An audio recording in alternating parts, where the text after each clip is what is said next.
NASA বিনোদন team and সন্ত্রাসী NASA. Guys, thoughts of Billal এবং নাসাবাই বিনোদনের মধ্যে চলছে তুমুল মারামারি গ্যাঞ্জাম। আপনারা হয়তো ইতিমধ্যে টিকটক বা সোশ্যাল মিডিয়াতে দেখেছেন, কিন্তু কেন বা এই মারামারি কি হয়েছিল সেদিন। তো চলুন গাইস, আজকের এই ভিডিওতে আমরা সবকিছু জানাবো। তো ভিডিওটা না টেনে সম্পূর্ণ দেখতে থাকুন। তো গাইস চলুন দেখি থটস অফ বিল্লাল নাসাবাই বিনোদনকে নিয়ে কি বলে। নাসা বিনোদন টিম এন্ড সন্ত্রাসী নাসা।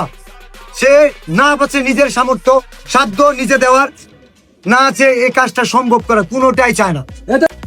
গাইস, মানলাম নাসাবাই বিনোদন মানবিক কাজে আগাইতে চায় না, তাই বলে কি তুমি নাসাবাই বিনোদনকে সন্ত্রাসী বলতে পারো? গাইস, এই বিষয়টা আপনাদের মতামত কি তা কমেন্টে জানান।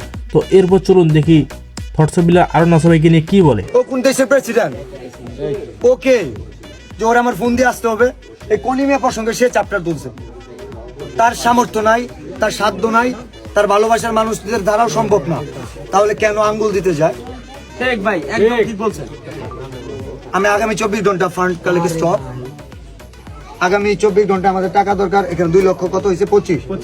আমাদের বাকি যে টাকা, অর্ধেক টাকা নাসা ভাই দিবে, অর্ধেক টাকা আমি দিব। ঠিক ভাই। অথবা নাসা ভাই 3 লক্ষ টাকা দিলে বাকি টাকা আমি দিয়ে দিব। এটা হচ্ছে নাসা ভাইয়ের জন্য চ্যালেঞ্জ না, এটা চ্যালেঞ্জ দিয়ে লাভ না, এটা হচ্ছে নাসা ভাইয়ের দায়বদ্ধতা, এই উদ্যোগ এবং এই কোনিমিয়া টপিক্স এর ফুল ক্রেডিট নাসা ভাইকে। যদি স্যালুট করার লাগে আমি করবো। নাসা ভাই, you have to donate only 3 lakhs, nothing else. Thank you. Guys, এতক্ষণে মূল বিষয়টা বুঝতে পারলাম নাসাবাই এবং থটস অফ বিল্লালের মাঝখানে কেন গ্যাঞ্জাম। সেটা হলো যে নাসাবাই বিনোদন আঙ্গুল তুলে কথা বলছিল, তাই থটস অফ বিল্লাল খেপে গেছে এবং ফান্ড কালেকশনে নাসাবাই বিনোদন কেন মানবিক কাজে আগায় না, এই কারণেই তাদের মূলত ঝগড়া বিবাদ লেগেছে। তো এই বিষয়টা আপনাদের মতামত কি তা কমেন্টে জানান। চ্যানেল নতুন হয়ে থাকলে চ্যানেলটা সাবস্ক্রাইব করে দেন। ধন্যবাদ। এখানে 15-20 জেলার কন্টেন্ট ক্রিয়েটর আছে। আগামী 3 ঘন্টার মধ্যে হয়তো রাখবো, নাহলে বিদায় দিব।